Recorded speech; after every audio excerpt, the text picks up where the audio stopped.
오늘 말씀의 제목은 나를 향한 하나님의 기대라는 제목으로 하나님 말씀 나누겠습니다. 사랑하는 여러분, 우리는 지금 코로나로 인해서 각 가정에서 예배하고 있습니다. 우리가 하나님을 섬기는 것, 하나님 앞에 예배하는 것 얼마나 중요하고 소중한지 우리는 이 기간을 통해서 분명히 깨달아야 할 줄로 믿습니다. 성경 전체에 흐르고 있는 하나님의 뜻이 딱 한 가지가 있습니다. 그것이 뭐냐면 예수 그리스도의 구원입니다. 하나님은 우리를 죄악의 그 고통과 죽음으로부터 우리를 구원하시기 위해서 엄청난 대가를 치르셨던 겁니다. 자기 아들을 그 죽음의 십자가에 내어 놓은 거예요. 성경의 전체적으로 흐르는 결론은 무엇입니까? 그래서 하나님은 우리를 사랑하신다는 겁니다. 사랑하신다는 것, 보잘것없지만 연약하지만 우리를 사랑하신다는 것, 이것이 바로 성경의 결론입니다. 이 사랑을 잊지 말아야 하는 겁니다. 이게 바로 신앙인 거예요. 하나님의 사랑을 받은 우리가 늘 평안하고 행복한 일들만 가득할 줄 알았는데 우리에게는 늘 고난이 있습니다. 오늘 본문에 보니까 시편 121편에 그 인생의 그 고난을 높은 산이라고 이야기하고 있는 거예요. 내가 산을 향하여 눈을 들리라. 그 산을 바라보면서 인생의 고난이 얼마나 높고 험하고 수없이 넘어가야 하는 태산으로 비유하고 있는 거예요. 그 태산이 앞을 가로막은 것과 같은 이야기를 하고 있는 겁니다. 우리가 살고 있는 이 세상은 고난의 산이 첩첩으로 쌓여 있는 그런 인생의 길을 걸어가고 있는 거예요. 신앙인이라면 이 고난을 향하여 어떤 마음과 생각을 가져야 할까요? 오늘 그 이야기를 함께 나눠보려고 하는 겁니다. 첫째는 고난이 있을 때 신앙인들이 가져야 하는 마음은 믿는 자들이나 믿지 않는 자들이나 모두 똑같이 고난을 당한다는 겁니다. 예수를 잘 믿고 사는 사람에게도 어려운 일은 일어납니다. 우리가 사는 이 세상은 고난과 역경이 끊임없이 일어나기 때문에 그렇습니다. 근데 믿는 자들의 고난은 조금 다른 의미를 가지고 있습니다. 고난이 내 인생과 삶 가운데 다가올 때 그때 내가 하나님을 믿고 의지하는 것뿐만 아니라 하나님 역시 내가 당하는 이 고난에서 몸부림치고 있는 나를 믿고 계시다는 거예요.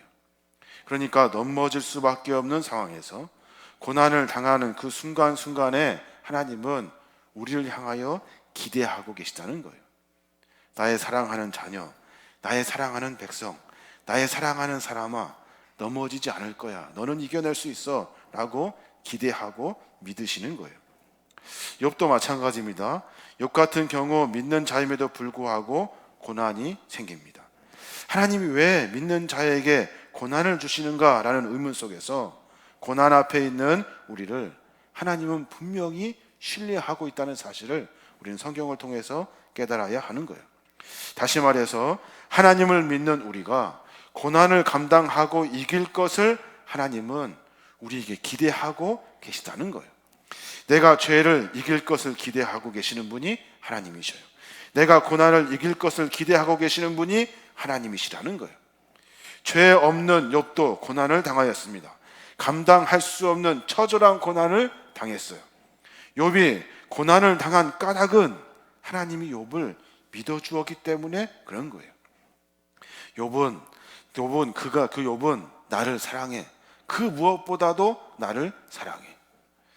고난을 당하는 욥은 하나님에 대한 신뢰의 관계를 회복하게 됩니다.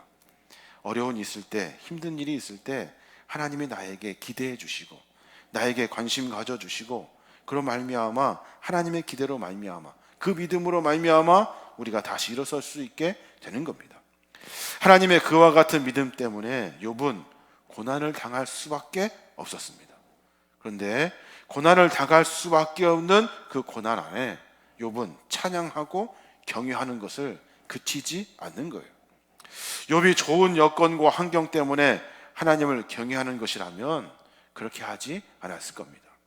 고난 중에서도 어려운 일 중에서도 하나님을 섬기는 것이 가장 소중하고 중요하기 때문에, 그리고 하나님은 우리에게 관심 가져주시고 우리를 믿고 신뢰하기 때문에 우리에게는 그런 고난이 중요한 것이 아니라 하나님이 중요하기 때문에 그를 찬양하고 예배할 수 있는 겁니다.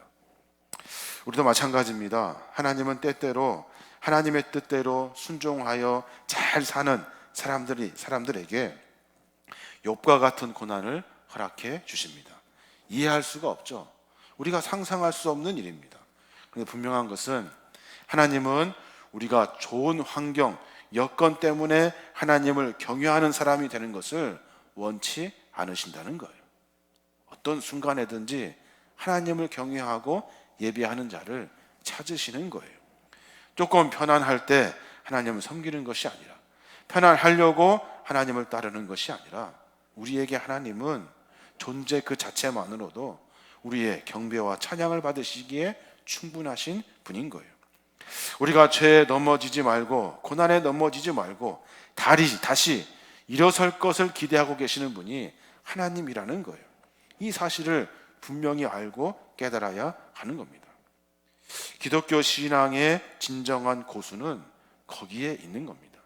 어떤 것을 쫓아내려고 신앙생활을 하는 것이 아니라, 어느 것을 얻으려고 신앙생활을 하는 것이 아니라, 하나님 그 존재 그 자체를 발견하고 하나님을 믿고 신뢰하는 마음, 나를 사랑하시는 하나님, 내가 의지하고 내가 찬양해야 될 그 하나님을 발견하고 살아가는 것이 진정한 신앙인이 되는 겁니다. 또 하나는 삶의 상황에서 절망하거나 실망하거나 원망하는 것이 아니라, 내가 이길 것을 신뢰하시는 나의 하나님을 향하여 내가 눈을 들고 손을 들고 기도할 수 있어야 하는 겁니다. 오늘 시편 기자는 그렇게 외치고 있습니다. 1절에 보니까 내가 산을 향하여 눈을 들리라. 나의 도움이 어디서 올꼬. 이 구절을 통해서 알 수 있는 것은 시편 기자도 참으로 힘들고 막막한 일을 당한 거예요. 산과 같은 어두움에 직면하고 있었던 거예요. 절망의 상황입니다. 죽음 같은 상황이에요. 이 앞이 캄캄한 상황에서 곧이어서 그가 그렇게 고백하고 있는 거예요. 2절에 보니까 나의 도움이 천지를 지으신 여호와에게 서로다. 이 시편 기자의 어려움 속에 곧바로 하나님을 향하여 눈을 들고 있는 거예요. 조금도 낙심하거나 두려워하거나 절망하지 않아요. 믿음 없는 사람들은 나를 신뢰하는 하나님은 고사하고 당장 내 앞에 있는 것에 넘어지고 맙니다. 골리앗을 만났던 사람들 골리앗만 봅니다. 가나안 정탐에서 안 된다고 한 사람들 가나안 땅의 거인들만 봅니다. 그러니 절망할 수밖에 없고 포기할 수밖에 없는 거예요. 근데 믿음의 사람들은 똑같은 상황에서 골리앗만 보지 않아요. 가나안 땅의 거인들만 보지 않습니다. 믿음의 사람들은 나를 신뢰하고 계시는 하나님, 나와 언제나 함께 하시는 하나님, 나와 동행하시는 하나님, 그 하나님을 바라보고 있다는 거예요. 그러니 고난이 중요한 것이 아니라 하나님이 훨씬 더 중요한 거예요. 하나님을 의지하고 따라가는 거룩한 마음으로 말미암아 하나님과 진정으로 하나가 될 수 있게 되는 겁니다. 그러므로 그 하나님을 향하여 눈을 들고, 그 하나님을 향하여 손을 들고, 그 하나님을 향하여 삶의 고난의 역경에서 기도할 수 있는 거예요. 결국에는 그 하나님을 통해서 구원의 승리의 맛을 보게 되는 겁니다. 오늘 시편 기자는 자기를 신뢰하고 구원해 주실 하나님이 어떤 분이신지, 그 능력이 어떠한지 명확하게 알고 확신하고 있는 모습을 우리는 성경을 통해서 엿볼 수 있습니다. 하나님이 누구냐는 거예요. 그가 그렇게 설명합니다. 2절 나의 도움이 천지를 지으신 여호와에게 서로다. 3절에 보니까 여호와께서 너로 실족치 않게 하시며 너를 지키시는 자가 졸지 아니하시리로다. 4절에 보니까 이스라엘을 지키시는 자는 졸지도 아니하시고 주무시지도 아니하시리로다. 그 하나님, 천지를 창조하신 전능하신 하나님을 그 시편의 기자는 분명히 알고 있는 거예요. 이 문장 글자 그대로 하나님이 어떤 분이신다는 사실을 여러분 말할 수 있어야 하는 거예요. 고난을 말하는 것이 아니라 하나님을 말할 수 있어야 하는 거예요. 이 문장 하나님에게 하나님은 우리를 분명히 도우시고 인도하시고 함께 해주시라는 사실을 우리가 분명히 말할 수 있어야 하는 거예요. 이 문장 속에 감추어진 비밀이 들어있습니다. 그것이 뭐냐면 이것은 그냥 알아지는 것이 아니에요. 누가 가르쳐 준다고 하나님이 어떤 분이라고 설명했다고 머릿속으로 이해하는 것으로 습득되는 것이 아니에요. 이것은 고난이라고 하는 훈련의 과정을 통해서 그 하나님이 어떤 하나님인지를 고백하게 되는 거예요. 산과 같은 고난의 역경 가운데 지나고 또 지나고 그리고 나서 보니 하나님은 내 인생 가운데 한 번도 나를 실족시킨 적이 없으시고 내 인생의 여정 가운데 한 번도 졸거나 그래서 나와 멀어진 적이 없으시고 주무시지도 아니하시고 피곤하지도 아니하시며 매 순간순간 나를 도우셨다는 거예요. 그 훈련의 고난의 역경 속에서 하나님을 발견하게 되는 겁니다. 군인들이 훈련을 받을 때 편안하고 안락한 환경 속에서 훈련받지 않습니다. 일부러 극한 상황을 연출하고 그것을 극복하게 합니다. 훈련 중에 받는 여러 가지 고난과 역경, 우연한 것이 아니라 기획되고 계획되고 준비된 것들이에요. 훈련병은 그와 같은 의도되고 계획된 고난을 통해서 강한 군인으로 태어나게 되는 거예요.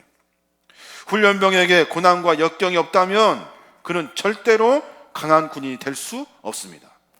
강한 군인이 되지 못하면 전쟁이 일어났을 때 그 나라를 지키는 것이 아니라 자기 생명조차 보존할 수 없게 되는 거예요. 죽을 것만 같은 힘든 훈련에서 죽으라고 훈련을 하는 것이 아니라 사실은 죽지 말라고 훈련을 시키는 거예요.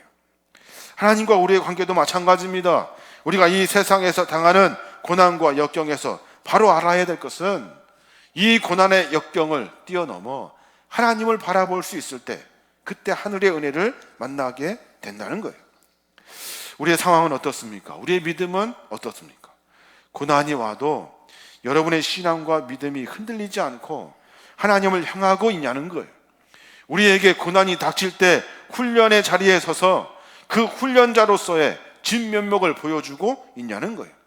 평안하고 안정된 환경에서 살면 사람들은 약해질 수밖에 없습니다.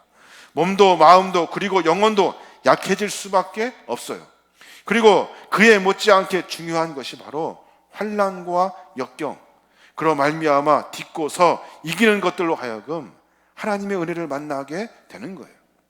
그러니까 우리에게 믿는 자들에게 고난은 하나님을 만날 수 있는 기회가 되는 겁니다. 서양의 속담 속에 그런 말이 있습니다. 맑은 날만 계속되면 사막이 된다. 맑은 날만 계속되면 사막이 된대요. 우리의 삶에 굳은 일 없이 계속 맑은 일만 계속된다면 우리의 삶은 오히려 사막과 같이 황폐하게 될 것입니다. 예레미야 기자에 보면 예레미야가 그렇게 말한 것을 기억하게 됩니다. 예레미야서 12장 1절에 보면 그렇게 말해요. 내가 주께 질문하옵나니 약한 자들의 길이 형통하며 패역한 자가 다 안락함은 무슨 용도입니까? 묻고 있는 거예요. 하나님, 무슨 일입니까? 도대체 이해할 수가 없습니다. 하나님의 뜻대로 살려고 애쓰는 선한 사람들에게 왜 감당할 수 없는 환난과 역경이 있냐는 거예요. 그것 좀 대답해 보십시오 라고 묻고 있는 거예요. 왜 악한 자들이 더 평안하고 잘 됩니까? 우리가 신앙생활하는 이유는 평안과 안락인데 왜 우리에게 그러한 것들이 주어지지 않고 있는 겁니까? 그랬더니 하나님이 2절에 그렇게 말씀하셔요. 주께서 그들을 심으심으로 그들이 뿌리가 박히고 장성하여 열매를 맺었거늘 그들의 입은 주께 가까우나 그 마음은 머니이다. 그들에게 뿌리가 박히고 장성하고 열매를 맺게 했대요. 그래서 어떻게 됐어요? 주께 입은 가까워요. 입은 가까워요. 그런데 마음이 멀대요. 마음이 멀대요. 그러면서 5절에 뭐라고 말합니까? 내가 사람과 달리기를 해도 피곤하면 어떻게 말과 달리기를 하겠느냐? 내가 조용한 땅에서만 안전하게 살 수 있다면 요단강의 창이란 물속에서는 어찌 하겠느냐? 무슨 말입니까?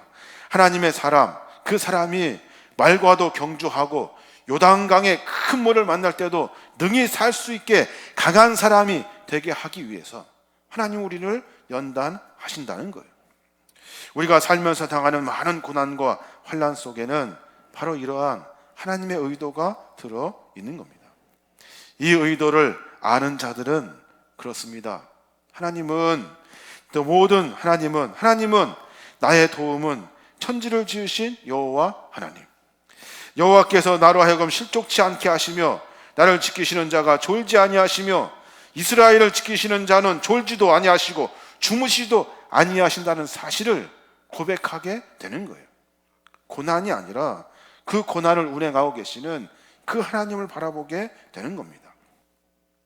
사랑하는 여러분, 우리는 지금 현재 훈련 중입니다. 우리는 지금 훈련 중입니다. 각자의 자리에서 예배할 수 있니? 각자의 자리에서 예배할 수 있니? 삶의 분주함 속에서 하나님을 찾을 수 있겠니? 너의 그 안 좋은 상황에서 좌절하지 않고 이길 것을 신뢰하고 계시는 하나님을 향하여 기도할 수 있니? 라고 묻고 계시는 거예요. 지금 현재 상황에서 우리의 신앙의 모습을 점검하지 않으면 우리는 이 훈련을 통과할 수 없게 되는 겁니다. 이 모든 훈련을 마친 자의 고백이 시편에 또 나옵니다. 시편 121편 6절의 말씀. 낮의 해가 너를 상치 아니하며 밤의 달도 너를 해치지 아니하리로다. 여호와께서 너를 지켜 모든 환난을 면케 하시며 또 내 영혼을 지키시리로다. 지나고 보니까, 뒤돌아 보니까 하나님께서 우리를 그 고난 가운데서도 지켜주신 거예요. 나는 상하지 않았다는 거예요. 나는 상하지 않았대요. 그 위대한 낮의 지배자인 해도, 밤의 지배자인 달도 나를 해할 수 없었대요. 왜냐하면 모든 환난과 고난을 면하게 하신 그 하나님이 계시기 때문에 나의 신앙의 삶은 고난으로 말미암아 승리할 수 있었대요.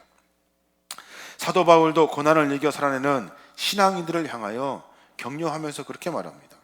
고린도후서 4장 7절에서 10절까지 말씀.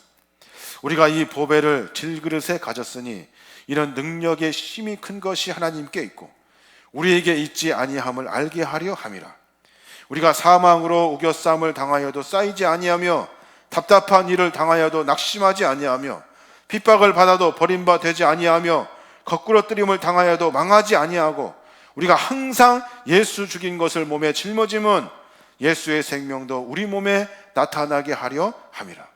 무슨 말입니까? 바울은 예수 믿는 모든 자에게 선포하고 있는 거예요. 우리는 사방으로 우겨싸려고 하지만 우리는 호락호락하게 쌓이지 않는다는 거예요. 살다 보면 답답한 일 있지만 우리는 낙심하지 않는다는 거예요. 거꾸러뜨림을 당하여 혹 넘어질 때가 있지만 우리는 망하지 않는다는 거예요. 왜 그렇습니까? 왜 망하지 않습니까? 우리가 그 질그릇에 보배를 담았기 때문에 그런데요. 질그릇이 뭐예요? 질그릇은 보잘것없는 허드렛 일에 사용되는 거친 그릇을 말해요. 있어도 그만 없어도 그만 하는 그런 허드렛 일을 하는 그릇, 그 질그릇에 보배를 담았대요. 보배. 그 보배가 뭡니까? 나를 구원하시고 사랑하신 예수 그리스도. 그와 같은 믿음의 보배 때문에, 예수 그리스도 때문에 우리가 사방으로 우겨싸움을 당하여도 당하지 아니하고 답답한 일을 당하여도 낙심하지 아니하고 거꾸러뜨림을 당하여도 망하지 않는다는 삶의 원리를, 신앙의 원리를 우리가 알게 되는 거예요. 이게 바로 그리스도의 사랑이라는 겁니다. 우리도 그 믿음을 소유해야 하는 겁니다. 그 믿음을 소유해야만이 하늘에를 만나며 살 수 있게 되는 겁니다. 환난 가운데 나를 신뢰하고 계시는 하나님, 너가 잘해낼 줄을 믿어. 너가 어려운 일을 있지만 신앙을 잃어버리지 않는 것을 나는 알고 있어 라고 기대하고 계시는 하나님, 나를 신뢰하고 믿어주시는 그 하나님을 우리가 발견하며 살아야 하는 거예요. 고난 가운데 슬퍼하고 애통할 일이 아니라 나의 삶 가운데 기대하고 소망하고 계시는 하나님의 은혜를 만나야 하는 겁니다. 우리 모두 이 고난의 길을 훈련의 길로 삼아야 하는 거예요. 각자 처소에서 하나님을 예배할 수 있도록, 이제 앞으로 각자 처소에서도 하나님께 기도할 수 있도록 각자의 처소에서 하나님을 향하여 눈을 들고 하나님을 향하여 기도할 수 있는 믿음의 분량을 채워내야 하는 겁니다. 이 거룩한 기간을 통해서 하나님과 더 깊은 교제를 나누시길 바랍니다. 나를 신뢰하고 사랑하시는 하나님의 은혜로 말미암아 이 어려운 일들을 극복하고 하나님과 더 깊은 교제, 하나님과 더 큰 은혜를 나누시는 거룩한 믿음의 종들 되시길 바랍니다.